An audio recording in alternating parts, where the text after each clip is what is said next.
Boa noite a todos meus amigos de Jiquiriçá. É com uma grande alegria que estamos aqui para uma doutrinária desta noite e espero que cada um receba o meu afetuoso abraço. Um abraço especial para o presidente da Nova Era, meu ilustre amigo José Alberto, pessoa de grande valor, trabalhadora da doutrina espírita, sempre levando o conhecimento científico, o conhecimento filosófico, o conhecimento evangélico, nessa sua luta incansável como divulgador do movimento espírita. O nosso trabalho dessa noite, cujo tema é Examinando a Matrix, vamos fazer um paralelo entre o filme A Matrix, os seus objetivos, entre uma alegoria chamada Mito da Caverna, narrada por Platão em seu livro A República, e há uma frase muito importante de Paulo de Tarso, quando ele diz: "Desperta, ó tu que dormes".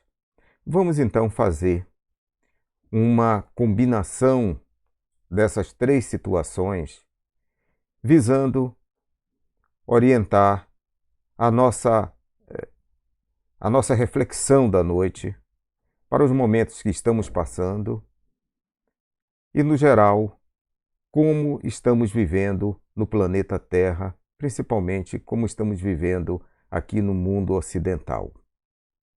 Então, inicialmente, acho que todo mundo já conhece bem o filme A Matrix. Tem o Matrix o primeiro, eles foram até o número 4. E qual é o objetivo desse filme? Qual é a mensagem que ele nos traz? O filme Matrix, fala até primeiro o que significaria a Matrix. A Matrix vem, esse termo, da teoria dos conjuntos da matemática, que seria aquela matriz, a combinação de linhas e colunas.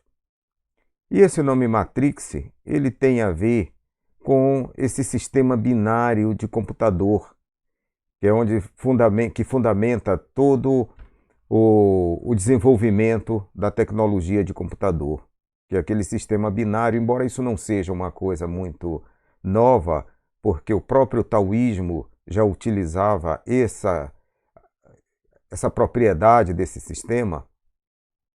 Mas o filme Matrix, ele significa um sistema de computador que é tridimensional.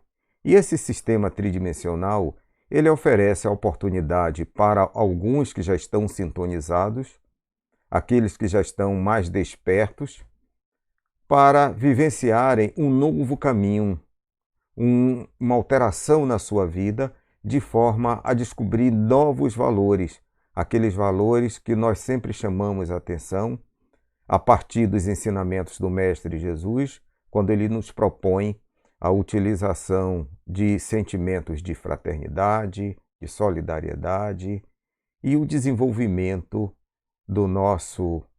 da nossa vida em busca da formação do amor. Aquilo que ele tanto pregou, como amai a Deus sobre todas as coisas e amai ao próximo como a si mesmo. Portanto, vamos fazer essa interface e essa análise para tentar entender o porquê que nós podemos mudar de vida. Que muitas vezes nós estamos desenvolvendo uma vida a partir de conceitos que nós já recebemos, de conceitos já pré-concebidos e que norteiam todo o desenvolvimento da nossa vida. O mito da caverna, essa alegoria trazida por Platão, na verdade ela trata de uma narrativa que trata de um diálogo entre Sócrates e um discípulo. O nome do discípulo é Glauco. Platão também foi discípulo de Sócrates. E a contribuição que eles trazem, que a cultura grega traz para o mundo ocidental, é muito significativa. Serve de parâmetro para vários estudos, porque nesse grande império que foi o Império Grego, havia muitas pessoas altamente desenvolvidas, principalmente no campo da filosofia, no campo do pensar, e que nos trouxeram lições que ainda até hoje nós temos necessidade de fazer uma melhor avaliação, uma melhor compreensão e continuar estudando esses postulados. Nessa narrativa de Platão, ele considera o diálogo entre, como eu já falei, entre Sócrates e o seu discípulo. E qual é a narrativa desse diálogo? Ó Glauco, vamos imaginar que uma determinada civilização, ela desde cedo, desde criança, essas pessoas elas foram colocadas em uma situação de escravidão. E tudo aquilo que elas conhecem depende daquilo que lhes foi apresentado. Portanto, eles estão ali sem saber que são escravos, mas passam ali a vida toda escravizados. E nessa escravidão, eles estão morando em uma caverna, onde esta caverna apresenta para eles uma modelação, um padrão de vida que eles consideram verdadeiros. Entretanto, isso não passa de sombras projetadas nessa sala, na sala desta caverna. Então, imaginemos o seguinte, que um desses escravos, em determinado momento, ele se liberta. E ao libertar-se dessa escravidão, ele vai então em busca de conhecimento, começa a explorar a caverna e descobre que ele pode acessar um determinado muro, como nós vemos aí separadamente, acessa esse muro e ele percebe que há uma grande fogueira. E essa fogueira, ela projeta a sua luz sobre objetos que estão seguros por homens, e essa projeção cria sombras onde estão os escravos. Ele continua então a sua exploração, e nessa exploração ele vai encontrar então uma outra luz muito mais incandescente, que em um primeiro momento já deixa-o assim, ofuscado.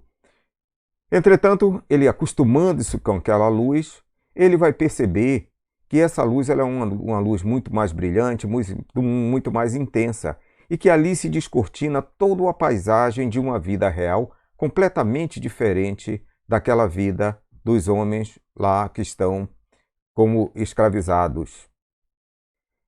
Naturalmente que isso significa para ele uma ascensão do ponto de vista consciencial. Nesse momento, então, ele vai pensar, ora, se eu estava naquela sala da caverna e vivia aquele momento de ignorância, ao chegar nesse patamar aqui, eu tenho uma obrigação moral e ética de voltar lá e contar para todos os meus companheiros o que eu descobri. Eu descobri que existe uma vida real completamente diferente dessa que nós estávamos acostumados a viver. Mas aí ele vai imaginar, ora, se eu for fazer essa declaração, provavelmente eles não vão acreditar em mim. E pior do que não acreditar é me considerarem como portador de algum distúrbio mental. Então é uma situação realmente complicada, porque nesse momento esse personagem ele chega na sala da sabedoria.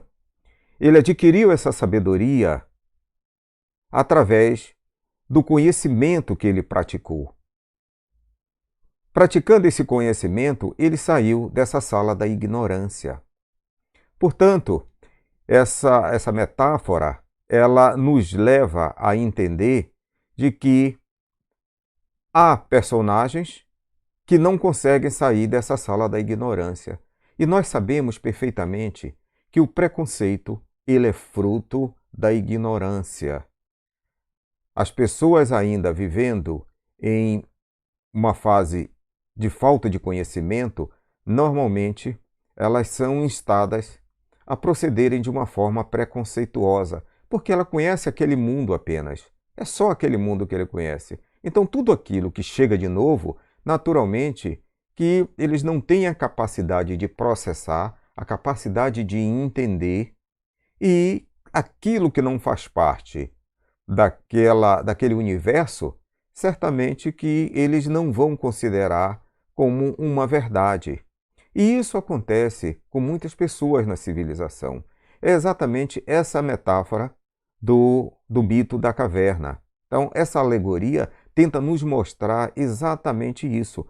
Quantos vivem em situação de ignorância e que não têm condições de elevar o seu nível de conhecimento e, da mesma forma, chegar a um patamar de sabedoria. No filme A Matrix, eu selecionei aqui uma cena que é uma cena muito interessante que combina exatamente com essa alegoria. Quando o personagem Morfeu ele diz o seguinte: você precisa entender que a maior parte das pessoas não está pronta para acordar. E muitos estão tão inertes, tão dependentes do sistema, que vão lutar para protegê-lo. Interessante essa frase, né?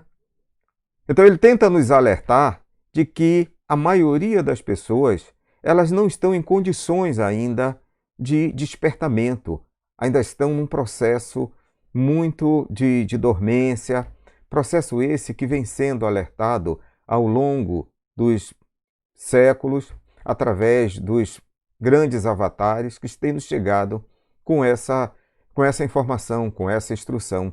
E Sócrates faz essa declaração a partir desse diálogo, mostrando de que a maioria de nós ainda não estamos preparados para o despertamento. E é isso que Paulo nos diz quando ele fala: desperta, ó tu que dormes, levanta-te dentre os mortos e Cristo vos ressuscitará. Ora, perceberam a analogia das três situações? Paulo, a Matrix e Sócrates, tentando nos alertar de que nós precisamos sair desse estado de letargia, que nós precisamos passar para um momento de despertamento, um momento de conhecimento e elevar o nosso padrão para sair dessa ignorância. Em sua obra, Dona Joana de Ângeli, o espírito ilustre que orienta o nosso tão ilustre Divaldo Franco, ela mostra exatamente isso, essa necessidade, ela nos incentiva a buscar o despertamento, a sair desse marasmo que nós vivemos. Nós estamos ainda em um planeta de provas e expiações, mas em um processo já de transição para um mundo de regeneração. Para esse mundo de regeneração, é necessário que todos nós comecemos o nosso processo de despertamento. E isso já vem sendo orientado por diversos avatares que aqui chegaram e nos mostraram o caminho. Só que ainda não conseguimos aprender direito.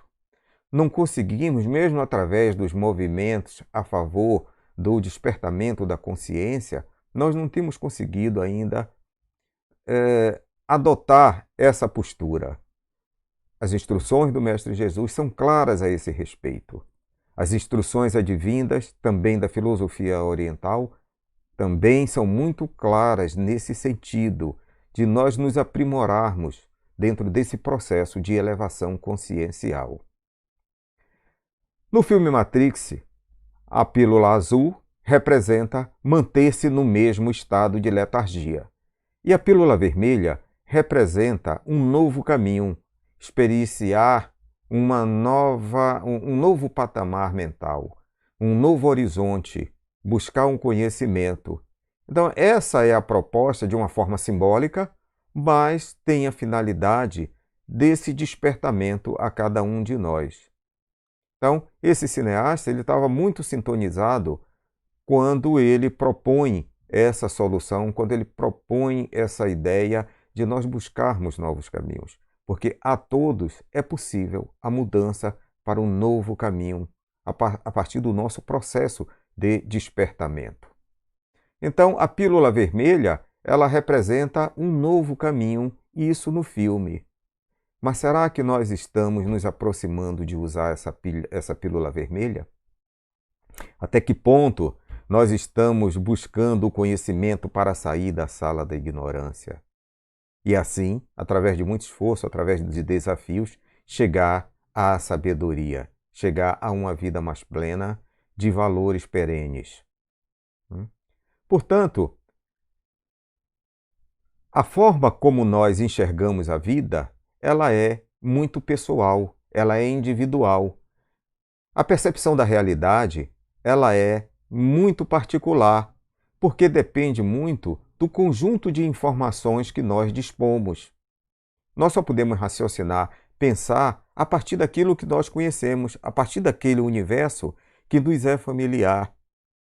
Fora isso, é difícil de você pensar de uma outra forma. Não tem como pensar de outra forma se você não conhece. Há uma frase muito interessante que diz o seguinte: o nosso pensamento cria as nossas palavras. As nossas palavras criam as nossas ações.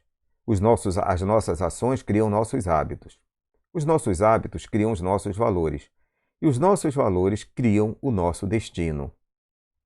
Ora, então, nós temos aí uma sequência lógica.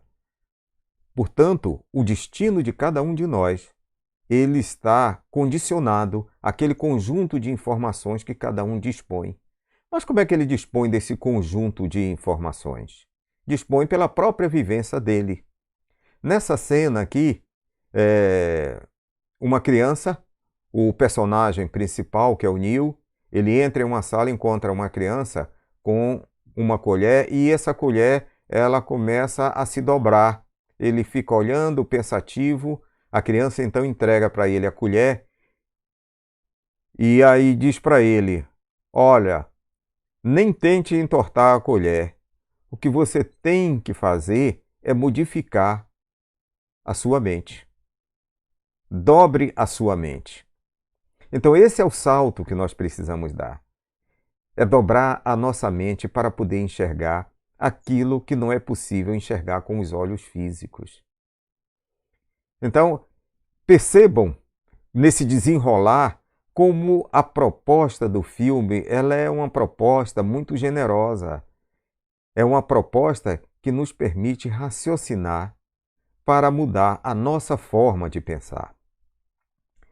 Porque o que nós vemos no dia a dia são as distrações que são nos provocadas.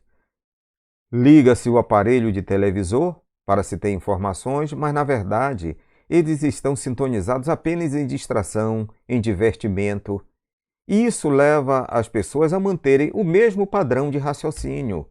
Porque enquanto você fica ali 8, 10, 12 horas em frente à televisão, assistindo programas de entretenimento, você não está adquirindo conhecimentos.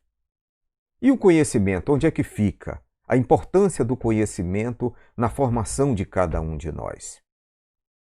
Essa é uma forma de nos manter distraídos para não conseguir o conhecimento necessário e que possa permitir a nossa passagem para a sala do conhecimento. Então, percebam a analogia aqui no mito da caverna. Enquanto todos estão distraídos, olhando as sombras, entendendo que aquilo é a vida real, o conhecimento ele está processando em um outro plano. E é a esse estado que nós somos convidados a modificar. Né? Porque tudo que nós fazemos, pensamos, realizamos, está condicionado a um conjunto de informações que eu chamo de sistema de crenças. Esse sistema de crenças ele vem inicialmente da nossa formação familiar. É lá que nós adquirimos as nossas primeiras informações, os nossos primeiros hábitos, os nossos primeiros ensinamentos. Então, vamos sempre associar os comportamentos de todos os membros da família. Esse comportamento traz uma influência, traz uma orientação, a forma como cada um enxerga a vida, os medos que são colocados a cada um, medos esses que podem se tornar limitantes de uma vida mais próspera à frente. Porque o medo é uma das formas utilizadas para se manter o aprisionamento mental.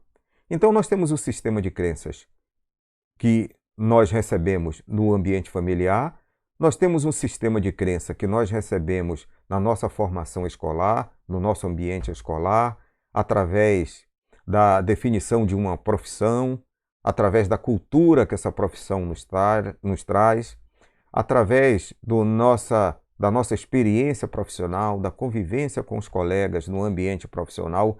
Tudo isso vai ajudando a formar as nossas crenças. Além disso, há as crenças que são oriundas da filosofia religiosa, porque, em geral, as filosofias religiosas, elas trazem no seu conjunto determinados dogmas. E esses dogmas também têm caráter limitante, transformando em um aprisionamento mental.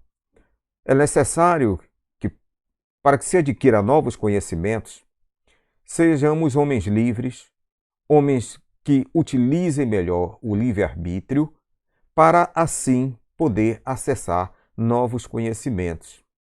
Há ainda determinadas orientações de ordem filosófica que abrigam o sentimento e o conhecimento de outras pessoas, como o niilismo. O niilismo é uma crença, é uma filosofia que diz que a existência humana não tem sentido ou qualquer propósito de caráter divino. Ou seja, a vida pela vida, nós saímos do nada e para o nada retornaremos. Então, esse é um conceito adotado pela filosofia nihilista. Por outro lado, também tem a vida hedonística, aquela vida que era muito estimulada através do Império Romano, em que nós víamos a vida pelo prazer. Né? Então, isso ainda se traz dentro dentro desse universo secular, traz ainda essa ideia, né, de aproveitar a vida apenas, a dedicação ao prazer como o estilo de vida a ser adotado. E é isso que, de certa forma, nós vemos muito também. Com isso, ao adotar esses sistemas de crenças, nós nos afastamos de valores muito mais importantes. São aqueles valores trazidos pelos grandes benfeitores da humanidade, que estão sempre preocupados com o nosso progresso, sempre preocupados com a nossa instrução, com o nosso desenvolvimento, com o nosso processo evolutivo. Portanto, o nosso cérebro físico, associado ao nosso sistema de crenças, ele cria uma realidade, porque o cérebro vai criar a realidade daquilo que ele conhece. Ele transforma tudo aquilo que ele conhece em um banco de dados. Então, quando nós vemos alguma coisa, na verdade, nós vemos aquilo que a luz nos mostra. Essa informação, através de pulsos elétricos, é transferida para o cérebro, que vai analisar no seu banco de dados que imagem é aquela. E ele vai nos dizer, olha, isso é isso, isso é aquilo. Mas ele está fundamentado naquilo que ele conhece. Se ele não conhece outras coisas, como é que ele vai processar isso? Ele não tem a capacidade desse processamento. É necessário realmente muito exercício, muito desenvolvimento para que isso possa ser possível. Né? Então, nós estamos limitados sempre aos 5 sentidos. A visão, ao olfato, ao paladar, à audição, ao tato. Então, esses são os sentidos que nós utilizamos na nossa compreensão da vida. Naturalmente que há outros sentidos, embora nós não vamos poder discorrer aqui, mas há outros sentidos, como o senso vestibular, que é aquele senso de equilíbrio que nós temos. Então isso aí está dissociado dos 5 sentidos, né? Mas é um senso que é comum a todos nós. Porque, como eu falei, quem enxerga é o cérebro. Na verdade não é o olho físico, mas o cérebro, que recebe essas informações pelos canais aferentes, são os canais que levam as informações até o cérebro. E lá, ao receber essas informações, ele vai fazer esse processamento e vai definir, inclusive, as ações que nós vamos tomar. Da mesma forma, quando acontece quando nós, digamos, pisamos em um local que é pontudo, que vai machucar. Então, nós temos milhares de microsensores no corpo que vai analisar aquela informação, né? Na hora que você pisou, ele vai mandar uma informação por esses canais aferentes, manda essa informação para o cérebro processa e diz, olha, tire o pé daí. Né? Ele já manda essa informação através dos canais aferentes, mandando essa informação, olha, tira o pé daí, e você retira o pé. Só que a coisa se processa tão instantaneamente que nós não percebemos. Mas os estudos nos levam a essa informação. Né? Então, tudo é processado por esse grande computador que nós temos aí. E aí, nós temos também outros sentidos que a doutrina espírita estuda isso de uma forma assim muito detalhada e faz parte da prática mediúnica, faz parte dos ensinamentos trazidos pelo mestre Allan Kardec, que é a parte científica da doutrina espírita. Doutrina essa que foi concebida sob um ponto de vista científico, mas que também nos traz uma filosofia com consequências ético e morais e que nos levam ao entendimento de uma religiosidade, não de uma religião, mas da religiosidade, ou seja, a elevação para os conceitos da espiritualidade a que todos nós estamos submetidos por leis naturais do universo. Como muitas vezes nós não entendemos essas leis, muitas vezes nós questionamos, será que isso daí é verdadeiro ou não é verdadeiro? Mas tudo isso faz parte ainda do nosso conjunto de informações que está ainda dependente de uma elevação.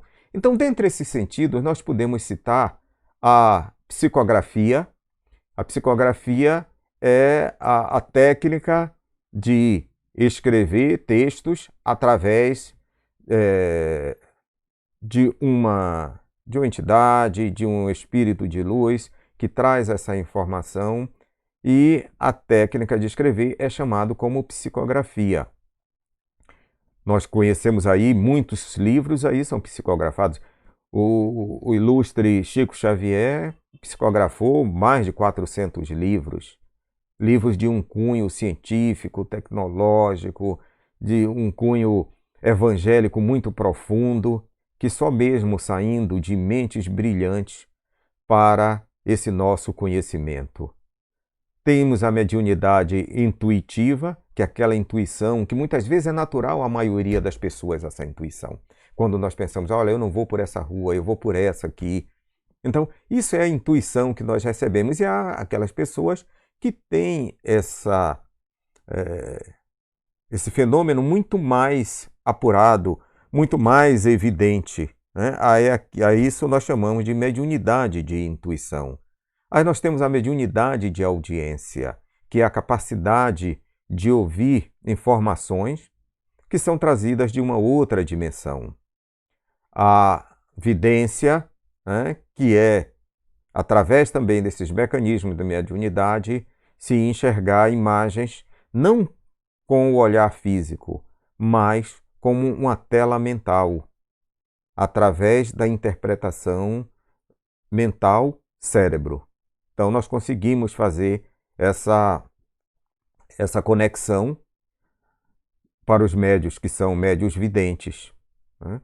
E a psicofonia, que é a comunicação direta verbal, quando um espírito de uma outra dimensão, ele se utiliza do aparelho fonador do médium para enviar uma mensagem. Então, esses são outros sentidos que são profundamente estudados pela doutrina espírita, com explicações racionais, satisfatórias e dentro de uma característica científica, porque o trabalho que Kardec executou foi um trabalho que tinha uma metodologia científica. Lá nos idos de 1857, quando ele lançou o primeiro exemplar do Livro dos Espíritos, com 501 perguntas e respostas, foi todo fruto de um trabalho utilizando-se uma metodologia científica porque Kardec ele era um cientista, era uma pessoa que falava 8 idiomas, ele era um professor, foi responsável pela reforma do ensino na França. Então era um homem de uma capacidade muito grande. E ele era cético aos fenômenos espíritas que aconteciam naquela época. Mas, através de um amigo que o levou para verificar essas manifestações, esses fenômenos, ele viu ali a existência de um princípio inteligente. E através desse entendimento do princípio inteligente, ele começou a pesquisar. E a pesquisa dele levou a decodificação daquilo que nós chamamos de doutrina espírita. Então, na primeira fase, com o primeiro livro, que tinham só 501 perguntas e respostas, o segundo livro ele já foi acrescido de outros questionamentos, e hoje, considerando-se ali as perguntas A, e B e C, nós temos aí em torno de mais ou menos 1.250 questões. Então, são questões que, quando nós lemos, elas nos respondem àquelas indagações que nós temos da vida. Aquelas indagações que não se consegue resposta em uma primeira análise. Mas Allan Kardec, nesse trabalho, que foi realizado, na verdade, ele foi o decodificador. Esse trabalho foi todo construído por uma equipe de espíritos, espíritos como Platão, Sócrates, Santo Agostinho, Paulo, Galileu. Ora, tem uma infinidade, São Luís, né? Então, foi um grupo muito grande de espíritos que contribuiu trazendo informações. E quem lê sob uma ótica racional, sob uma ótica inteligente, vai entender perfeitamente todos aqueles questionamentos e aquelas respostas que foram ditadas pelos espíritos.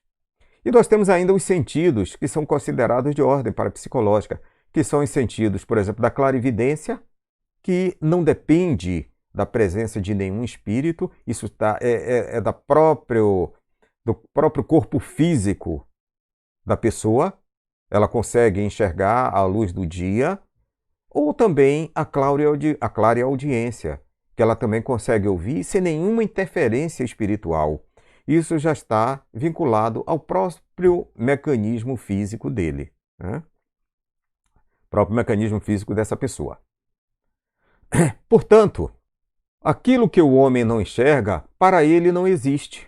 Se ele está vivendo em um momento ainda que ignora muita coisa, então aquilo que ele desconhece, para ele não existe. É claro, é um raciocínio muito lógico isso daí. Portanto, o universo dele, ele vai ser criado a partir daquilo que ele conhece. Imagine uma pessoa que nasceu, cresceu, viveu a vida toda em um bairro de uma cidade, nunca saiu dali. O universo dele é aquele. Aquilo que ele conhece representa todo o cabedal de conhecimento dele. Então, para que se mude isso, é necessário o interesse, a vontade de se buscar novos conhecimentos e não ficar limitado a esse conhecimento específico. Essa imagem aqui ela é trazida da filosofia oriental, quando eles consideram de que nós não somos apenas o corpo físico. Nós somos formados por um conjunto de corpos que nós não conseguimos ver. Mas esses corpos eles estariam detalhados dessa forma, como o corpo físico, que é esse que nós conseguimos acessar, é o corpo de manifestação. Nós temos o corpo etérico, que seria o nosso corpo energético, que dá movimento à matéria. A energia que nós temos, ela proporciona todo esse movimento que nós temos. O corpo astral, que é aquele corpo que vai continuar a sua jornada após a morte do corpo físico. Aí nós teríamos o corpo mental, que constitui todo esse cabedal mental nosso. O corpo causal, que vem trazendo as causas de todos os processos que nós temos. Ali, o corpo búdico e o corpo átmico, que seriam corpos muito mais sutis, muito mais elevados e que dependeriam de uma compreensão, de um estudo mais detalhado, mas fica a informação para todos conhecerem como é que pensa a filosofia hinduísta, a filosofia budista, que é uma filosofia muito mais antiga que a nossa. São mais de 5.000 anos. Só o livro sagrado do hinduísmo, que são os Vedas, eles têm mais de 5.000 anos de existência. Muito diferente da cultura que nós recebemos aqui no mundo ocidental, né? Então eles utilizam muito lá o conceito de Maya, tanto no hinduísmo quanto no budismo. Ele diz o seguinte, olha, Maya é a ilusão do mundo físico, é a irrealidade dos fenômenos, a miragem ou a alucinação do mundo de manifestação. Ou seja, nós estamos vivendo aqui num mundo como lá, no mito da caverna, nós estamos vendo sombras e imaginando que é realidade. Portanto, a filosofia oriental, ela já tem esse entendimento muito claro.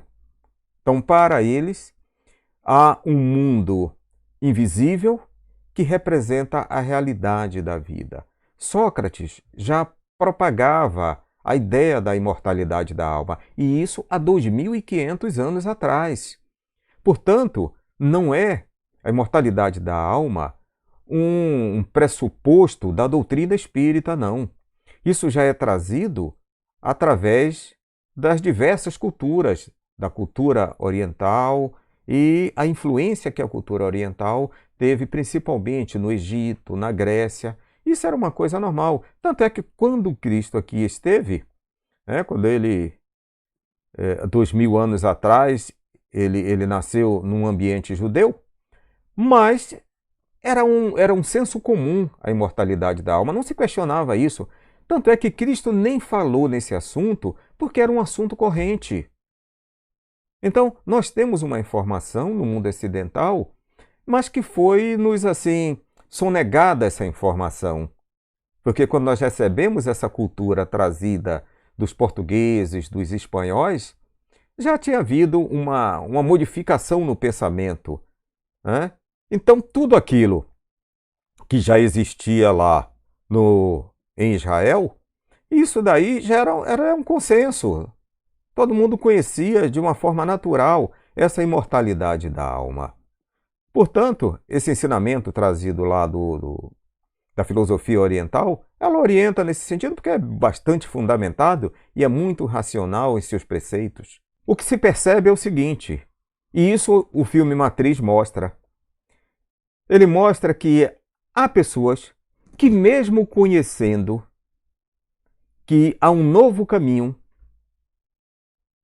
que há novos valores a serem utilizados, mesmo assim eles preferem continuar naquela mesma vida. E isso o filme mostra, né?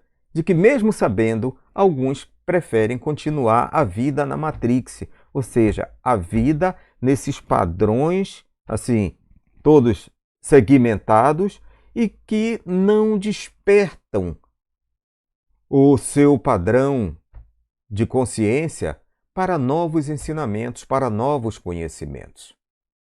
Porque é a zona de conforto. Ora, tá bom para mim aqui, eu vou permanecer. Por que eu vou modificar a minha vida se está tão boa?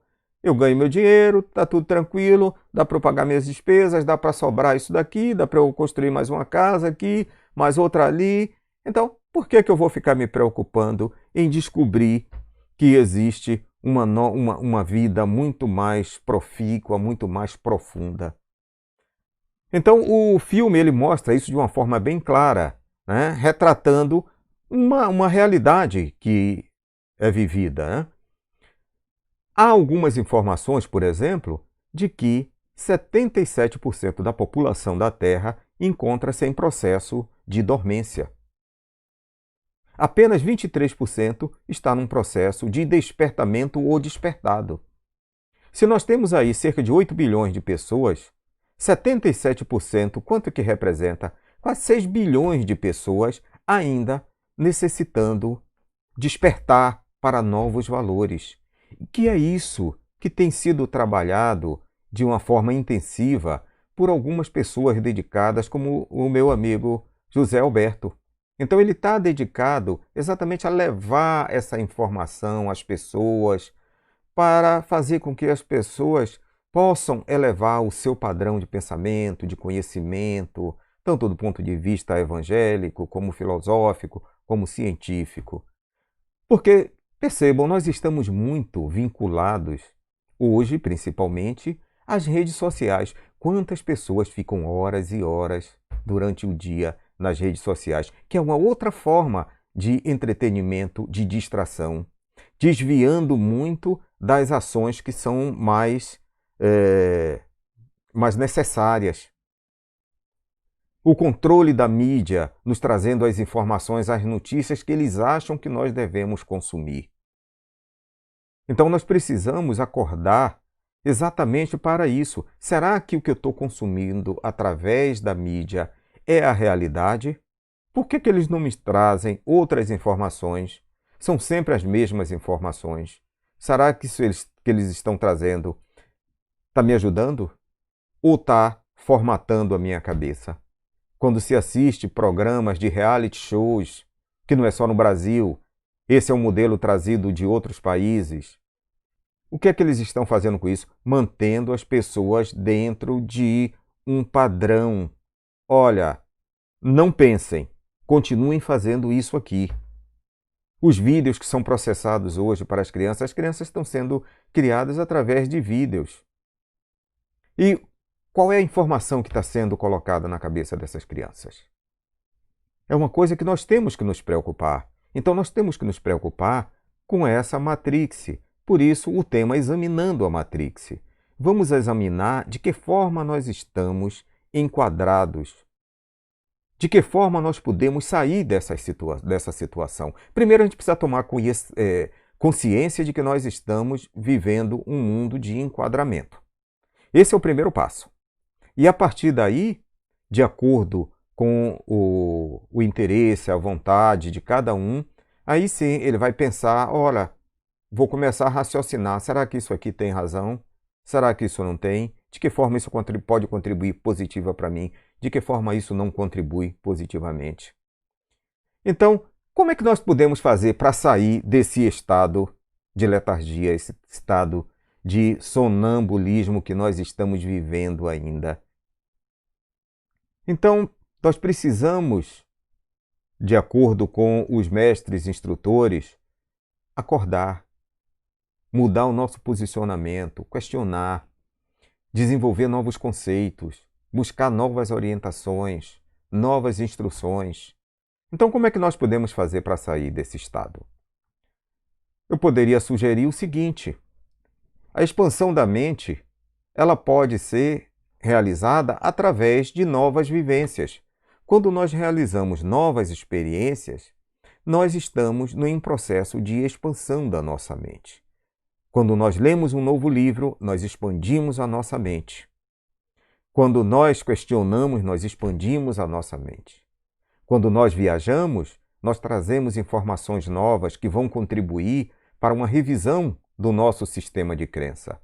Então, tudo isso aí que nós trazemos, todo esse novo conhecimento que nós podemos adquirir e temos aí um espaço de tempo para isso, para buscar novos conhecimentos, tudo isso vai ser benéfico, porque nesse momento nós vamos revisar tudo aquilo que nós conhecemos. E aí nós vamos imaginar, ora, aqui eu tinha essa informação do passado, será que essa informação nova aqui, quem é mais racional? Qual é a informação que é mais verdadeira? Então, um grande amigo chama-se livro, porque nós podemos viajar no livro, nós podemos descobrir novos conceitos, nós podemos descobrir novas técnicas, nós podemos viajar à vontade a nossa mente e permitir o exercício da nossa capacidade cognitiva, o exercício da nossa inteligência emocional, o exercício da nossa inteligência espiritual. Outra medida a ser adotada é conhecer as leis do universo. Mas não só conhecer, e buscar a aplicação dessas leis. Porque quando nós aplicamos as leis do universo, nós vamos marchar no mesmo sentido da lei. Então nós não vamos esbarrar nós não vamos cometer nenhum deslize quando nós sabemos qual é a lei a ser cumprida. E as leis do universo são muito claras.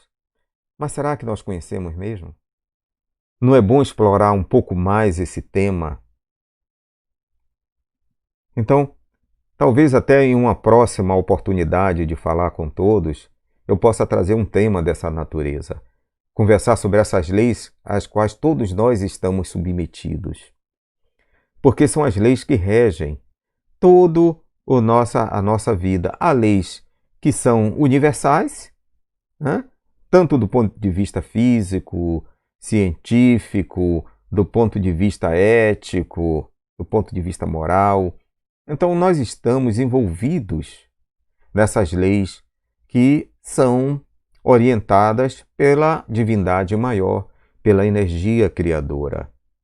Então, todo o universo ele está formatado e harmonizado segundo leis imutáveis.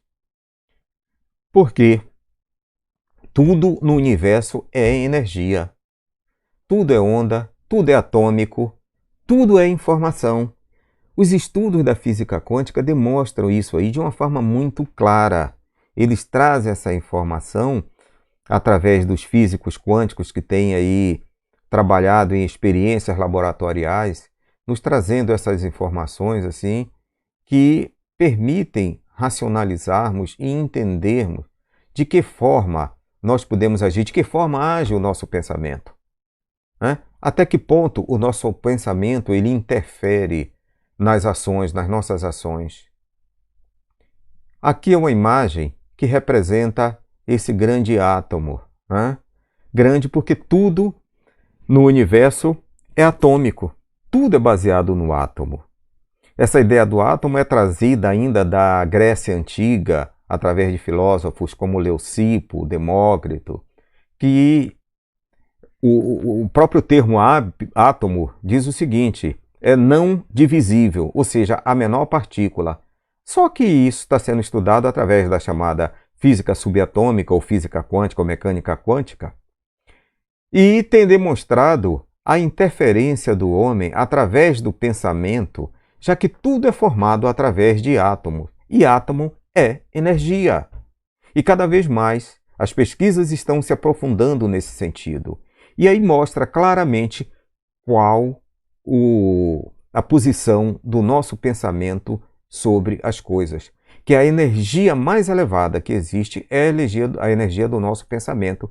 E se nós conseguimos, através da energia do nosso pensamento, influenciar no átomo, nós conseguimos influenciar no produto final.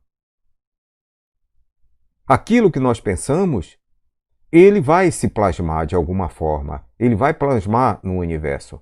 Amit Goswami, um físico quântico contemporâneo, no seu livro O Universo Autoconsciente, ele esclarece isso de uma forma muito particular, mostrando que todo o universo ele é formado pela consciência coletiva. Esse é objeto de estudo de diversos físicos, de diversos psicólogos. Então, ao longo da história, nós temos várias pessoas que têm estudado esse efeito, têm estudado de que forma nós interferimos com a nossa consciência, aquilo que está no nosso inconsciente, então de que forma isso se propaga. Portanto, tudo é energia. Essa é uma informação importantíssima para nós entendermos os processos da vida, né? Então, ao chegar aqui, ao final da nossa reflexão, aí eu deixo essa pergunta, esse questionamento. Qual a pílula nós vamos escolher? Vamos escolher a pílula azul, mantendo tudo no mesmo da forma que está? Ou nós vamos mudar o nosso destino escolhendo a pílula vermelha? Qual a opinião de vocês? Quero aqui, então, agradecer a todos pela paciência, pela atenção. Espero ter trazido uma contribuição para a reflexão da nossa vida, para a reflexão daquilo que nós estamos habituados, até que ponto nós devemos ou não permanecer, isso vai depender de cada um, é claro. Cada um vai dirigir a sua própria vida de acordo com o seu sistema de crenças e que, na medida que ele for sendo revisado, cada um vai verificar a expansão da mente. A mente ela vai se expandindo. É impressionante isso daí.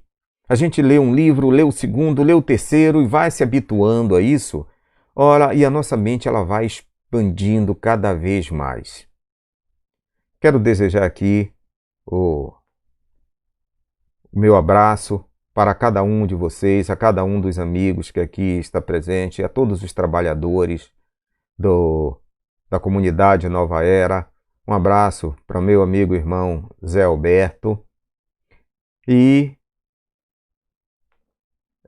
pedindo que a luz do Mestre Jesus ilumine o caminho de todos.